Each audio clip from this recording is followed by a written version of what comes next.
저는 오늘 설교를 세 명의 인물을 등장시킴으로 설교를 시작하려고 합니다. 첫 번째는 일본 사람들이 가장 존경하는 무사, 사무라이 정신이 뛰어난 사람이 노기 장군이라는 사람이 있습니다. 아마 이 사람은 여러분 일러 전쟁에서 영웅입니다.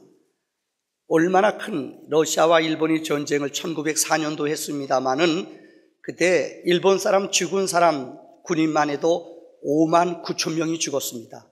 얼마나 피비린내 나는 전쟁인지 알 겁니다. 완승은 거뒀습니다마는 너무나 많은 희생을, 대가를 지불했습니다.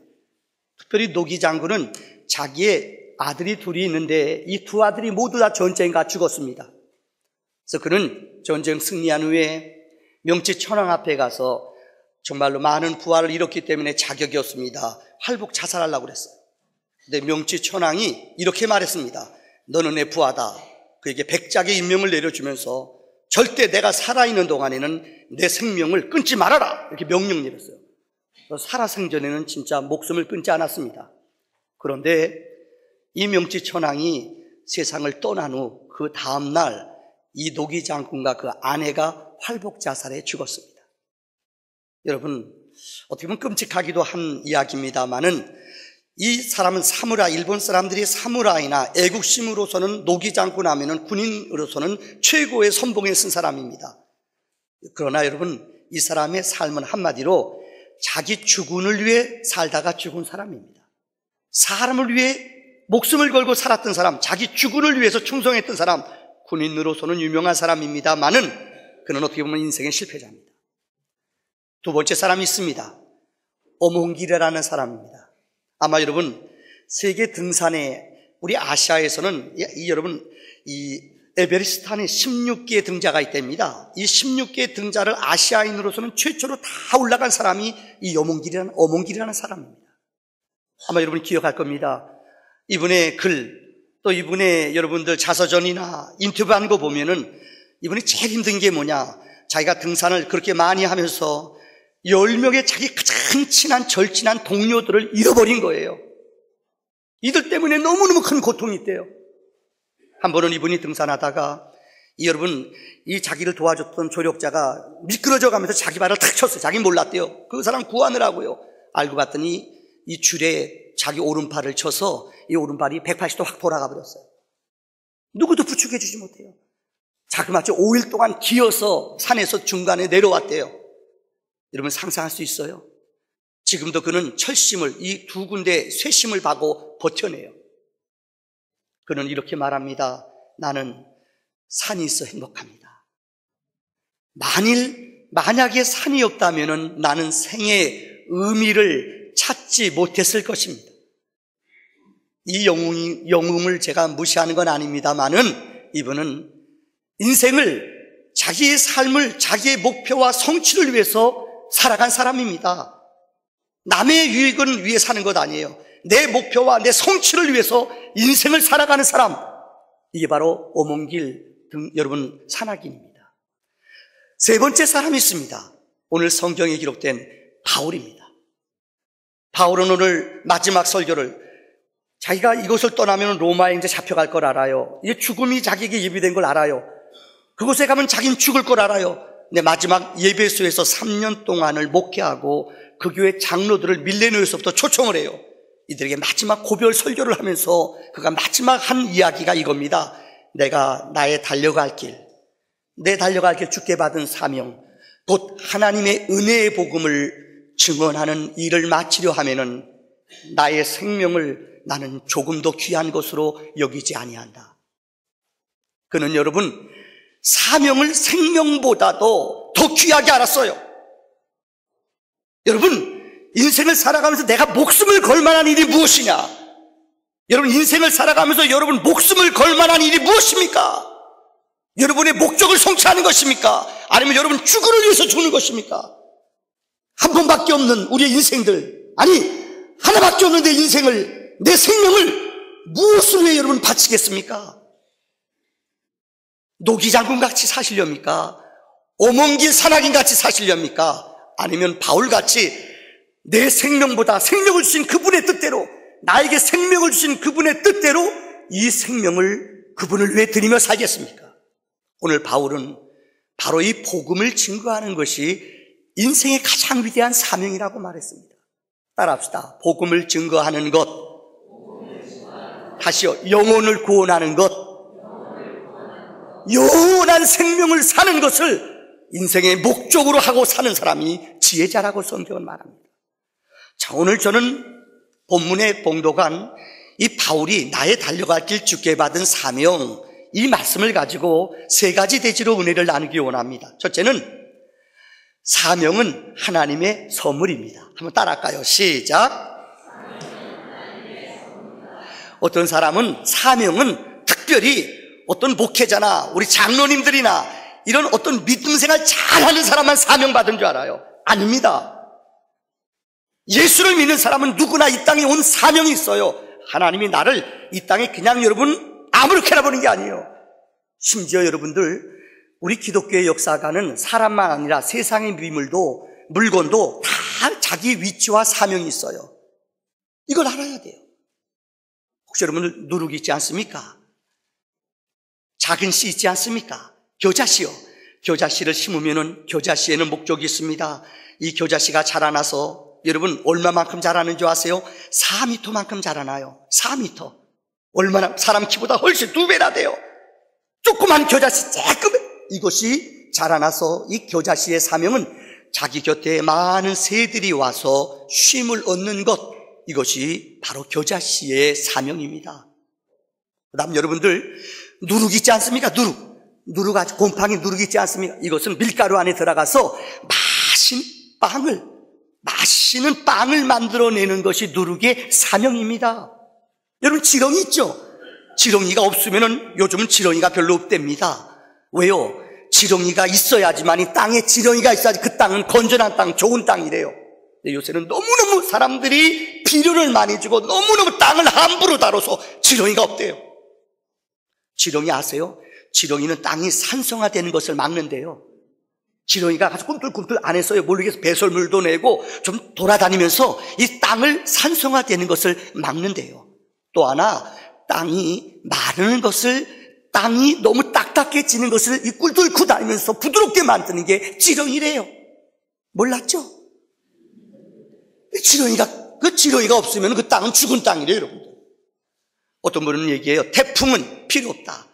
여러분, 태풍이 한번 탁 치고 가면은, 여러분 어느 때는 농사 진 것들 다, 여러분들 몇 년 동안, 수년 동안 사람들이 양식했던 것들 다 날아가 버려요. 그런데요, 기상학자들은 얘기해요. 태풍이라는 것이 없으면은 이 바다는 청소가 안 된대요. 태풍이 한번 확 불어서 뒤를 거꾸로 안으로부터 위까지 샥 한번 뒤집어 봐야지요. 그 안에 있는 오물들, 찌꺼기들이 다 갈아진대요. 그 플랭크톤이라는 거 있잖아요. 먹이 사슬이 다시 형성이 된대요. 만약에 태풍이라는 것이 없다면은 우리가 볼 때는 태풍은 쓸모없는 것 같아요. 근데 그렇지, 태풍의 사명은 우리들에게 풍성한 먹이를, 자연계의 생태계 균형을 하나님이 우리 인간의 힘으로는 할 수 없대요. 고통이 있고 아픔이 있지만 이 태풍을 통하여 생태계를 뒤집어 부셔서 우리에게 유익한 균형을 갖다 주는 것이 바로 이 자연의 역사라는 거예요. 여러분, 인생을 살아가면서 모든 사람에게 하나님은, 특별히 종교개혁자들은 직업 소명론이라는 게 있어요. 어떤 직업을 갖든지 이 직업을 통해서 하나님의 영광을 선포하며 하나님의 임재를 드러내는 것, 이게 바로 종교개혁자들의 슬로건이에요. 직업 소명론. 내가 어떤 일을 하는지, 교사든지, 여러분들 음식을 만드는 여러분들 영업을 하든지, 어떤 사업을 하든지, 이 직업은 하나님이 여러분 고유에게 주신 최고의 하나님의 선물인 줄 믿으시기를 바랍니다. 특별히 여러분들, 에디슨이라는 사람이 있습니다. 이 사람은 자그마치 인생을 살아가면서 1093개의 발명품을 만들어냈어요. 1093개요. 좀 놀라세요. 어떤 거는 하나를 시험하려고 10,000번을 실패했대요. 10,000번이요. 그래서 하나 만들어냈어요. 자그마치 1093개. 죽음기로부터 시작되죠. 여러분 알지 않습니까? 전구부터 이분이 만드신 게요, 어마어마해요. 그래서 어떤 사람이 이렇게 물어봤대요. 야, 그렇게 힘들고 어려운 거, 노동하는 거 괜찮으세요? 피곤하지 않으세요? 이분은 일생 동안 4시간 이상 잔 적이 없대요. 너무너무 연구하고 열심히 이 연구하고 새로운 발명품 만들어 4시간 이상 잔 적이 없대요. 야, 이렇게 노동하면 당신 나이 드셨는데 힘들지 않아요? 어렵지 않아요? 근데 이분이 이렇게 말했대요. 나는 노동해 본 적이 없어요. 나는 자유를 즐길 뿐입니다. 내 발명품을 통해서 사람들이 기쁨을, 행복을 느낄 것을 생각하니 나는 그저 감격하고 감사할 뿐이에요. 여러분, 어떤 사람은 야, 저 사람 늘 연구실에 가서 인생살이 햇빛도 못 보고 매일매일 고생하다고 생각해요. 우리가 볼 때는 저거 노동이라고 생각해요. 근데 그분은 자유예요. 내가 하고 싶은 것, 내가 만드는 발명품 가지고 사람들이 즐거움을, 내가 만든 것 가지고 사람들이 행복을 이거 생각하니까 너무너무 흥분돼요. 여러분, 그렇지 않아요? 저는 여러분 주일날 설교하면서 여러분 앞에 여러분 보고 싶어요. 여러분 안 보고 싶은가 봐요. 왜요? 목사의 소명받은 사람은 이 설교 시간이 정말 나에게는 너무너무 행복하고 하나님의 축복된 시간이에요. 이것이 바로 하나님이 주시는 소명이라는 거예요. 어저께 여러분들 우리 국민일보에 아주 큰 신앙계의 제일 큰 표지를 장식한 사람이 있어요. 이 사람이 제레미 린이라는 사람입니다. 이 사람은 대만계 사람, 중국 사람이에요. 대만계요. 미국 가서 공부해요. 근데 얼마나 부모님이 믿음이 좋은지 아들이 셋이 있어요. 근데 첫째 아들은 여호수아, 둘째 아들은 이 에레미야가 제레미란 말이에요. 이 아들은, 둘째 아들은 예레미야, 셋째 아들은 요셉이에요. 얼마나 믿음으로 키우는지. 근데 여러분들, 이 사람이 왜 유명한가? 여러분 지금 미국계 NBA 농구계 신동이에요. 신동. 아시아 사람은 여러분 미국 농구할 때 보면 백인 흑인들 주로 위주지 이 황인종들은 거의 없어요. 이 사람은 키가 숏다리예요. 놀라세요? 1m 91. 놀라는 건지 웃는 건지 개념이 없네요. 191이면 이 농구 선수로서는 이거 숏다리예요. 그런데 이 선수가 NBA에서 자그마치 평균 17점을 내요. 이건 대단한 거예요. 근데 이분이 더 유명한 이유는 뭐냐? 하버드 대학교 경제학과를 졸업했어요. 하버드 학원 말고요. 하버드 학원 말고요. 하버드 대학이요. 그 경제학과를 졸업했어요. 그 다음부터 이 선수가 농구를 한 거예요. 대단한 아마추어로 하다가 농구한 거예요. 근데 워낙 천부적인 재주가 있어요. 근데 여러분, 이 사람이 왜 유명한 줄 아세요? 겸손해요. 어떤 사람이 여러분 미국 백인 사회들 흑인들이 우리 황인종 무시하거든요. 어떤 사람이 인종차별하는 무시해가지고요 영창 갔어요. 근데 이 사람이 아무도 모르게 영창에 찾아가서 그 사람을 위해서 기도해주고 그 사람한테 용서를 빌고 왔어요. 이것이 소문이 쫙 퍼졌어요. 얼마나 마음이 넓어요. 자기를 씹고 자기를 괴롭히고 고통 준 사람인데 찾아가서 은밀히 용서해주고 화해하고 왔어요. 이뿐만이 아니에요. 이 지금 중국에서도 아주 우리 인터넷 시대에서 젊은 세대들이 발칵 뒤집혀요. 왜요? 앞으로 중국을 이끌 차세대 리더자로요. 왜요? 이 사람의 삶이 아름답고 너무너무 섬기는 삶이에요. 근데 더 놀라운 것은 그분의 트위터나 여러분 이 페이스북에 보면은 그는 이렇게 썼어요. 나는 여러분 그는 지금 팔찌 늘 항상 운동할 때 팔찌를 껴요. 거기에 보면 In Jesus' name I play 이렇게 썼어요. 늘 팔찌에다가 이게 뭐냐? 친구들한테 동료들한테 줘요. 나는 예수의 이름으로 뛴다. 한번 따라합시다. 예수의 이름으로 뛴다. 복음을 하나님이 주신 은사와 달란트를 가지고 나는 예수의 이름으로 늘 경계 안 되는 늘 이 팔찌를 찌고 동료들한테 나눠줘요. 전도 안 돼요. 그는 그 트위터에다 이렇게 썼어요. 나는 하나님께 감사하다. 하나님은 위대하다. 나는 이 선수 생활을 마치고 나면은 꼭 목사가 될 것이다. 그는 트위터에 최근에 이렇게 썼어요. 하나님을 알면 알수록 그분은 더 위대한 분이다. 이분의 글이 운동선수 이 팔찌 하나가 얼마나 많은 사람들의 마음을 움직이는 줄 알아요? In Jesus' name I play. 나는 예수의 이름으로 뛴다. 그 선수 하나의 동작, 움직임이 중국 선수, 중국 모든 백성 13억의 인구들의 마음속에 예수를 복음을 알게 하는 은혜가 된다는 거예요. 우리가 어떤 직업을 가졌든지 무슨 일을 하든지 하나님은 내 직업을 통하여 영광 받으시는 줄을 믿습니다. 두 번째는 여러분들 사명자의 자세를 오늘 19절에 말하고 있어요. 바울은 오늘 이 에베소 교회 장로들을 향하여 자기가 사명자로 어떻게 살아가야 되는가 3가지를 설명하고 있어요. 첫째는 겸손이라고 그랬어요. 한번 따라합시다. 겸손. 사실 바울은 학식으로나 신분으로나 출신으로나 너무너무 높고 또한 많은 것을 가진 사람이에요. 근데 바울은 아십니까? 로마인들한테 가서는 로마의 시민권을 가진 당당하게 그들을 대했어요. 또 보잘것없는, 여러분 세상에 힘도 없고 빽없는 너무너무 불쌍한 노예들, 근데 그는 노예들 앞에 찾아가서는 노예들과 똑같은 신분으로 그들을 대했어요. 부한 사람들, 힘없는 사람들, 모든 사람을 대할 때 그는 주님의 심장을 가지고 낮은 자세, 낮은 자리에 내려가 겸손하게 내 있는 학식, 가말리엘 문화에서 공부한 것, 로마 시민권을 가진 것, 그런 여러분은 율법으로 완전한 자예요. 바리새인이에요. 근데 이 모든 것을 배설물로 다 포기했다고 그랬어요. 왜요? 복음을 위해서, 영혼을 사랑하기 때문에 그는 겸손한 자리로 내려갔다는 거예요. 혹 여러분들 성 프란시스코라고 있습니다. 지난번 특세 때 설교했습니다마는 이 프란시스코 이 영향은 지금도 교회에 많이 지금까지 전파돼요. 검소한 생활, 절약하는 삶, 수도원 생활, 이걸 만든 사람이 이 프란시스코예요. 이분은 일생 동안 하나님을 얼마나 사랑했는지 늘 그렇게 기도했대요. 이분은 45살 때 젊은 나이에 세상을 떠났어요. 근데 인생의 후년에 보면은 하나님, 주님을 닮기 원합니다. 일생 동안 입에서 고백한 것이 주님 닮기를 원합니다. 주님을 닮게 해주세요. 이렇게 기도했대요. 근데 어느 날 이 프란시스코가 자고 일어났더니 그에게 5개의 여러분 흉터가 생겼대요. 그게 뭐냐? 이 손바닥 2군데, 발바닥 2군데, 이 옆구리에 여러분 예수님의 똑같은 흉상이 생겼다는 거예요. 그래서 어느 때는 이분이 늘 기도할 때 보면은 기도하다 보면 이 옷에서 피가 묻어 나온대요. 왜요? 이 옆에서 창 옆구리 찔린 곳에서 이분의 흉터가 있어서 피가 여기서 나왔대요. 대단한 거 아니에요?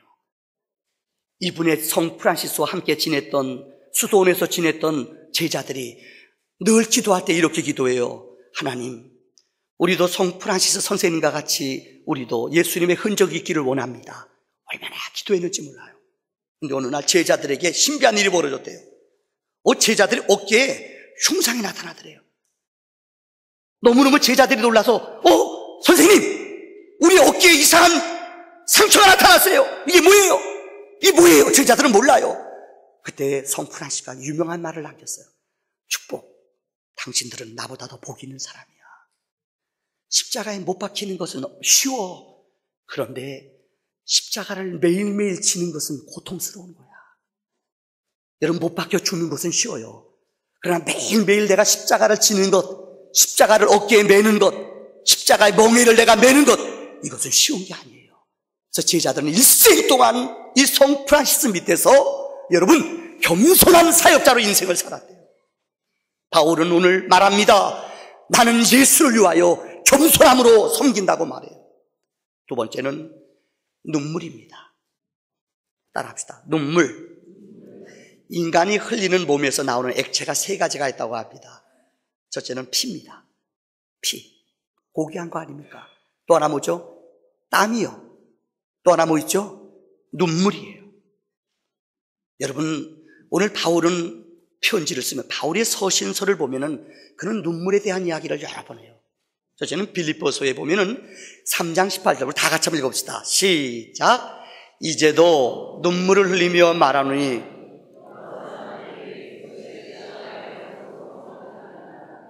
바울은 그 빌립보 교회, 지금 감옥에 있어요, 자기가요. 내가 눈물을 흘리며 여러분에게 말합니다. 왜 여러분의 인생을 그리스도 십자가의 원수로 살아갑니까?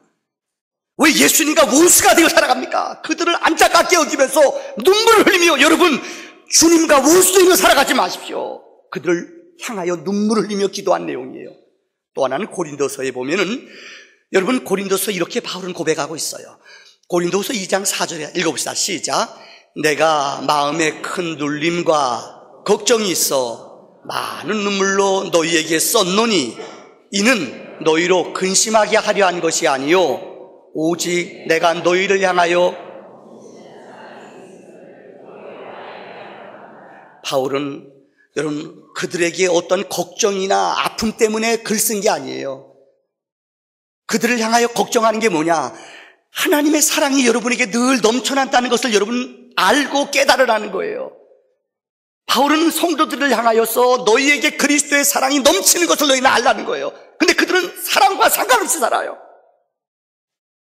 우리는 지난주에 특별히 북한 땅에 여러분 미사일 로켓, 장거리 로켓 쏘았다는 거 들으셨을 거예요. 아마 신문 보신 분 아실 거예요. 그거 하나만 안 쏴도 북한은 2년 동안 백성들 먹고 살아요. 그런데 여러분 독재자의 정권을 유지하기 위해서 이 백성들은 굶어 죽어도 전혀 상관하지 않아요. 2년 동안 그들 백성들 다 먹고도 남는 돈이에요. 그런데도 여러분들 눈 하나 깜짝하지 않고 그거 실패했어요. 얼마나 백성들이 도탄에 빠졌는 줄 알아요. 얘기하지 못해요. 더 가슴 아픈 것은 여러분 지하의 정치범들, 지금 한 10군데 정도 북한의 정치범들이 점점 늘어난대요. 예수 믿는 사람들, 또 정치범들, 어마어마한 사람들을 잡아다 죽여요. 그런데 누구도 그들을 항변해주는 탈북자들이 막 절규하잖아요. 미 의회 가서 증언하는 거 들어봤어요. 애기 나는 것 뭐 죽여버려요. 사람이야 먹을 것도 3분의 1도 안 줘요. 햇빛을 하나도 못 봐요. 우리 좀 도와주세요. 좀 우리 좀 살려주세요. 부르주세요. 근데 누구도 그들의 소리를 들어주는 사람이 없어요. 정말 인권을 얘기하는 사람들이, 인권을 보여주는 사람들이, 내 동포들이 그렇게 지하에서 죽어가는데요, 어느 누구도 그들을 항변해주는 사람이 없어요. 그들을 위해서 누가 울어야 합니까? 그들의 영혼을 위해서 누가 울어야 합니까? 다른 사람이 안 울어줍니다. 우리가 울어줘야 됩니다. 우리가 그들을 긍휼히 여겨주는 마음이 있어야 됩니다. 오늘 바울은 고린도서에 편지를 써보내면서 너희들에게 이 그리스도의 사랑과 위로가 넘치기를 소원한다고 눈물로 기도했어요. 세 번째는 오늘 본문에 보면 시험을 이기는 힘이라고 그랬어요. 한번 따라합시다. 시험을 이기는 힘. 여러분 특별히 마지막 때가 되면은 악한 영들이 우리를 엄청나게 공격합니다. 요즘 여러분들 정말 우리 성도들의 마음을 무겁게 해요. 신천지라는 이단이 최근에 지난주부터 우리 요 지역에 제일 중요한 요지 아울렛부터 시작돼서 어디면 경남 7차 아파트부터 한양 7차 아파트 길목마다 신천지 프랜카드를 붙이고 사람들이 막 생명 신천지. 이전엔 그러지 않았어요. 이제는 정말 무섭게 도전해 와요. 여러분 점점점 우리 전도의 문이 막힐지도 몰라요. 왜요? 그들은 지성교회를 향하여 아주 정면으로 도전해 와요. 이만희라는 사람은 우리가 알다시피 박태선의 제자였어요. 아주 이단의 괴수였어요. 거기서 쫓겨났어요. 자기가 영생주래요. 근데 이걸 믿어요, 사람들이. 자기가 영생 보혜사래요, 자기가요. 이걸 믿어요, 사람들이. 여러분, 목사가 타락하면이라는 책이 있어요. 이 책은 팀 라이라는 사람이 쓴 책이에요. 그 책 서론에 나오는 내용을 소개합니다. 한 번은 어느 신자가, 집사님 한 분이 비행기를 타고 이 달라스로 가고 있는데 이 비행기 안에 탄 자기 앞에 있는 20대 젊은이에요. 잘생긴 양복 입은 젊은이에요. 이 젊은이가 금식 기도를 해요. 밥을 주는데 여러분 여행할 때 아주 재미있는 것은 먹는 거거든요. 공짜예요. 막 주거든요, 여러분들. 그렇잖아요. 음식도 주고 서비스도 하면 부르면 언제든지 주잖아요. 특별히 우리나라 비행기는요. 아마 여러분 이 스튜디오스들 보면은 우리나라처럼 예쁜 여자들은 없어요. 한국은 젊은 사람들이 많이 해요. 미국 비행기나 이런 데는 나이 드신 분들이 많아요. 늘 공짜로 줘요. 필요하다면 또 공짜도 주고요. 음료수도 줘요. 와인도 줘요, 여러분들. 공짜로요. 얼마든지 필요해져. 그런데요, 이 옆에 있는 청년이 금식을 해 아무것도 안 먹어요. 비행기 타고 오랫동안 가는데. 자, 그래서 기특하다. 옆에 있는 집사님이 물어봤어요. 당신은 금식하는데 왜 하냐고. 예, 기도 제목이 있어서 금식합니다. 당연히 교회 나가는 줄 알았대요. 어디 가는 거예요? 예, 지금 기도에 참석하러 갑니다. 지금 기도에 참석하러 간대요. 너무 놀라는 거예요. 야, 금식도 하지 기도에 참석하러 간다지. 너무너무 놀라는 거예요. 어느 교회 나가요? 물어봤더니 이분이 하는 말이 사탄교회 나가요. 사탄교라는 게 있어요. 미국은요. 사탄교에 나간대요. 어디 가는 거예요? 예, 우리가 기도 제목이 있어서 갑니다. 어떤 기도 제목이요? 미국의 동남부에 종교적 벨트가 있어요. 미국에서 여러분 종교적인 도시가 있어요. 특별히 여러분들 시카고는 종교적인 도시예요. 이 미국의 동남부 지역에는 어디가 애틀란타로부터 달라스, 휴스턴 이쪽 지역은 세계적으로 영적으로 뛰어난 리더자들이 많아요. 풍부한 교회들이 많아요. 세계적으로요. 이 지역을 영적으로 공격하기 위해서 사탄교 사람들이 1000명이 모여 중보기도회로 간다는 거예요. 깜짝 놀랐어요. 그래서 그분이 자기 신분을 숨기고 들어봤대요. 가서 무슨 기도합니까? 그분이 기도 제목을 자랑스러워 2가지 기도 제목 가져갑니다. 뭡니까? 첫째는 지도자들을 무너지게 하기 위해서 기도합니다. 어떻게 해요? 첫째는 명예 좋아해요. 정치에 빠지게. 두 번째는 돈이 노예가 되게 하는 거예요. 셋째는 성적으로 문란하게 하고 성적으로 타락시키는 거예요. 이 지도자 하나가 넘어지면 그 교회가 못 참아게 되어요. 얼마나 무서운지 몰라요. 명예, 돈, 섹스, 그들이 여기 무너지도록 기도한대요. 두 번째 기도 제목이 있는데 성도들의 가정을 무너뜨리는 거래요. 여러분 잘 들어요. 여러분 가정에서 불화가 일어나요. 어느 때는 왜 불화가 일어나는지 잘 몰라요. 악한 영들은 어떻게 하든지 우리 성도들의 가정을 무너뜨려요. 아무것도 아닌데 서운하게 해요. 서로 열받게 해요. 다퉈요. 분내요. 서로 싸우게 해요. 이게 영적인 전쟁이에요. 성경에 하나님이 최초로 인류에게 허락하신 것은 가정입니다. 오늘날 우리 사회가 제가 군목생활 29년 했거든요. 거의 무너지는 가정, 거의 사고치는 아이들 상담 놀라죠. 90%가 집안이 결손가정이에요. 거의 부모님들이 원수같이 살아요. 자녀를 구타 많이 하고 욕 많이 하고 상처받은 아이들이에요. 가정이 무너진 아이들이, 가정이 무너진 사람들이 와서 공동체 생활을 못해요. 왕따 당하는 아이들, 가정에서 사랑 못 받는 아이들이에요. 여러분 속지 마세요. 할 수만 있으면 부모님끼리 절대 싸우면 안 돼요. 그들은 싸움을 시킨대요. 서로 원망하게 안 돼요. 분내게 안 돼요. 미워가지고 분방하게 안 돼요. 이게 마귀가 쓰는 전략이에요. 어떻게 하든지 여러분들을 나눠요. 하나 되지 못하게 해요. 가정을 파괴해요. 이 얘기 듣고 깜짝 놀랐어요. 그래서 이분이 쓴 책이에요. 돌아와서 이분이 목회자가 타락하면 그들은 집중적으로 사탄교회에서 그 일을 위해서 일주일 동안 모여 기도해야 한대요. 사탄교회에서요. 그들의 찬양을 들어보셨어요? 브라이스터 사탄을 찬양. 이제는 옛날엔 숨었는데 요새는 깃발도 내걸고 사탄교를 아주 공동일하게 시인하면서요. 그런데 이 시험을 이겨야 된다는 거예요.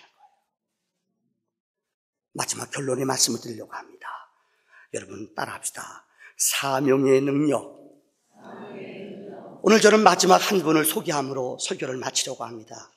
오프라 윈프리라는, 여러분 아마 여자입니다. 흑인이에요. 이분의 책을 보면은 9살 때 자기 사촌 오빠가 와서 9살 먹은 여자아이를 성폭행한 거예요. 강간한 거예요. 상상이 돼요. 그 오빠한테 오랫동안 성폭행 나간 거예요. 말도 못하고요. 엄마 아빠는 어디 없어요. 14살 때 아기를 낳았어요. 미혼모예요. 14살 때요. 얼마나 불행해요.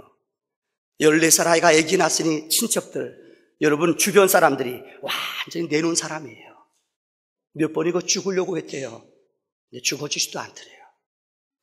그런데 그에게 14살 때 주님을 만나는 경험이 있었어요. 주님을 만나는 체험이 있었어요. 윈프라는 주님 만났어요.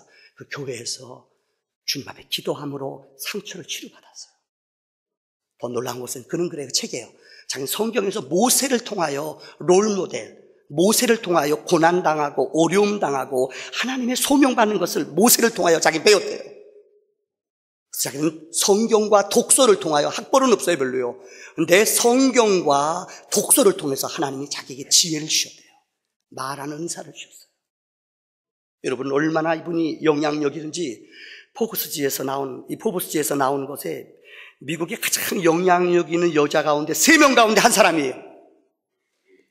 미국이 가장 얼마나 영향력이 있냐. 이분이 토크쇼 하는 거 보는 사람이 1000만 명이 본대요. 1000만 명이면 대단한 거예요. 얼마나 영향력이 있나. 한 번은 이분이 나왔어요. 어느 고아원이 어려움 당해요. 문 닫기 전이에요. 그래서 이분이 와서 딱 10초 동안 얘기하다가 캘리포니아에 있는 어느 고아원이 지금 문 닫기 직전이에요. 참 마음이 아프네요. 그럼 놀라지 마세요. 한꺼번에 여러분 놀랄 준비하세요. 35억이 들어왔대요.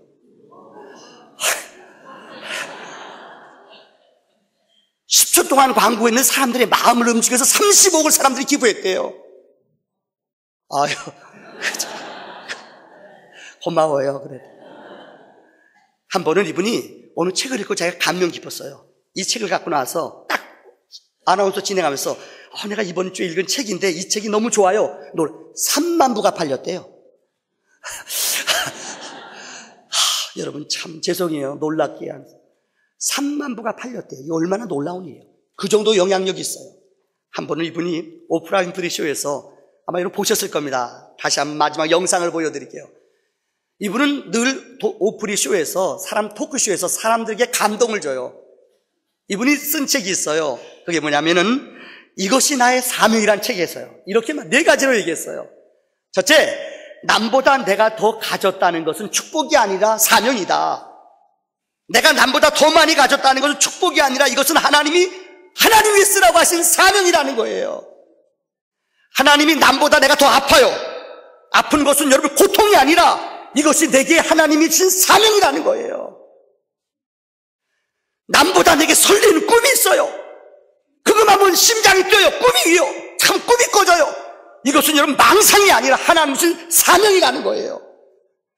남들보다 나는 어떤 일이 일어나면 자기 마음에 부담감이 와요. 그러면 이것은 강요가 아니라 사명이라는 거예요. 외람된 얘기 같은데 용서하세요. 저는 우리 아이가 15살 동안 장애자로 자라났어요. 만약에 우리 아이가 그렇게 장애자가 아니었다면 나는 아픈 사람을 진짜 이해 못했을 거예요. 내 아이가 아파 보니까는요, 정말 힘들고 어려워 보니까는요, 정말 아픈 사람을 보면은 내 마음이 저리는 것처럼 아파요. 우울증 앓는 사람들, 여러분들 육체의 아픔 때문에 어려움 당하는 사람들 보면 내가 눈물이 나와요. 이전엔 그런 게 없었어요. 왜요? 이것 때문에 내게 사명이 됐어요. 여러분 미안합니다. 여러분 지금 이 자리에 앉아있기 힘드신 분이 있을 거예요. 오늘 보니까 우리 이무순 권사님 몇 개월 만에 나오셨네요. 그죠 권사님? 권사님 오늘 은혜 될 거예요. 왜요? 이 가운을 권사님이 맞춰주셨거든요. 오늘 이것만 보면 권사님 은혜가 돼요. 오늘은요. 그죠? 집에 찾아갔으니까 목사님 내가 80이 넘으니까는 발을 못 움직여요. 오고 싶은데 발을 못 움직이셔요. 그 심정 아세요? 그렇게 교회 오고 싶으신데, 그렇게 교회 오고 싶은데 말을 안 듣는데요. 그 심정 아세요? 여러분 아파보지 못한 사람, 다리가 아파보지 못하신 어른들은, 이걸 아파보지 못한 분들은 이거 몰라요. 우리 교인들 가운데 목사가 늘 힘없는 거예요. 새벽에 새벽기도 나오려고요. 택시 타고선 먼 데서부터 새벽기도 나와요. 그분 보면은 저분 새벽기도 택시 타고 나왔겠구나. 마음이 찡해요. 이거 아세요 여러분들? 미안합니다. 상처당하신 분이 있어요. 남편을 먼저 하늘나라 보낸 분이 있어요. 그분들이 얼마나 어렵게 사는지 아세요? 이거는 당해보지 못한 사람들은 그 아픔을 몰라요. 오프라 윈프리는 너무나 어릴 적에 미숙아를 키우고 사생아를 키우고 여러분들 너무나 어렵게 살았어요. 자기가요. 그러니까 그분이 여러분들 토크쇼 진행할 때 그 쇼를 보는 사람들마다 심령을 울려요. 그 쇼를 보는 사람들이 심령이 뛰어요. 이유 하나예요. 내가 그렇게 아픔을 당해보고 고통을 당해봤기 때문에 그들을 이해하고 눈물을 흘린다는 거예요. 한 번은 이분이 토크쇼 얼마 전에 쇼 가운데 미국에도 여러분 부자도 있지만 가난한 사람은 진짜 가난해요. 정말 절대로 가난한 사람이 많아요. 차비가 없어요. 그래서 방송에서 그랬대요. 여러분 가운데 진짜 차가 필요한 사람이 있으면 사연을 써보내라. 3만 건이 왔대요. 차 필요합니다. 이런데 나는 돈이 없어 차가 없습니다. 얼마나 어려운 사람. 그래서 추렸대요. 추려서 마지막 공평하게 276명의 진짜 차 필요한 사람들을 불렀대요. 가서 슈터디에 다 모았어요. 그 중에서 여러분 12명을 뽑아서 주는 거예요. 그 사람들이 276분의 12, 확률이 한 15분의 1 되나요? 그러니까 15명이 하나 뽑히는 거예요. 흥분하는 거예요. 이름을 불러요. 1번, 2번, 한 명이 다 뽑혔어요. 막 나와가지고 그 비싼 차, 그 값만, 여러분 그 값만 3,500만 원. GM. 이 지역 사는 사람들은 현대차 사지 말고 GM 거 사야 돼요, 여러분. 다른 거 사면 앞으로 알아서 하세요. GM 거만 사야 돼요. GM에서 차를 기증해 줬어요. 12대. 여러분 놀라죠? 11명을 호소한 사람당 뒤집어지는 거예요. 그들에게 차를 보여줘요. 이제는 하나밖에 안 남았어요. 근데 여러분, 거기 나머지 265명, 마지막 12번째 주인공은 265명 가운데 한 사람이에요. 여러분, 상자를 다 나눠줘요. 이번에 걸리는 사람이 12번째 손님입니다. 한 11명은 뽑혀나갔고요. 미워 죽겠죠, 아주 그냥. 그죠? 마지막 12번째 손님이 나예요.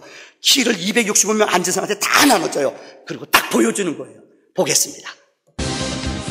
Every single one of you desperately needs a brand new car! Pull it in, boys!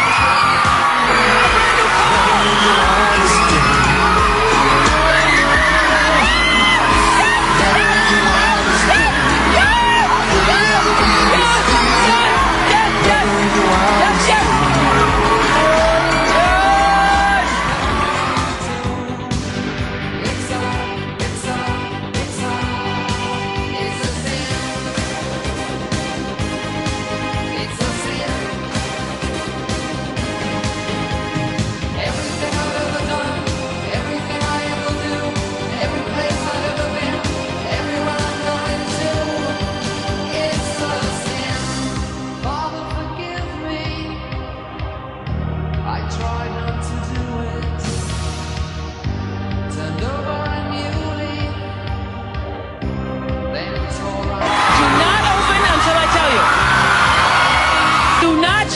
Do not open. Do not open. Take the box and hold it in your lap. If your box has a key, you will be the last person today to get one of those cute little G6s. Okay? Who will it be? Are you ready? Hold on. Open your boxes. Open your boxes. 1, 2, 3.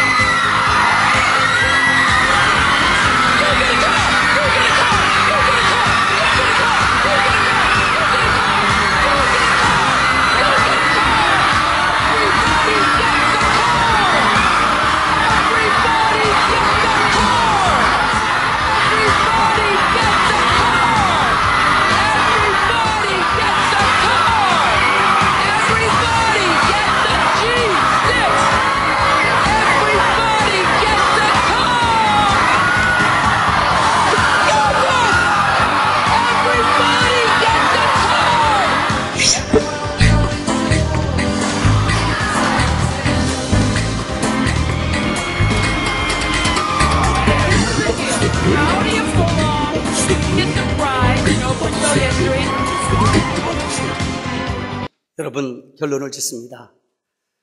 3,500만 원짜리 차, 자그마치 980억을 이 영향력 있는 윈프라 험프, 이 여인을 통해서 여러분, 이 980억이 움직여졌대요.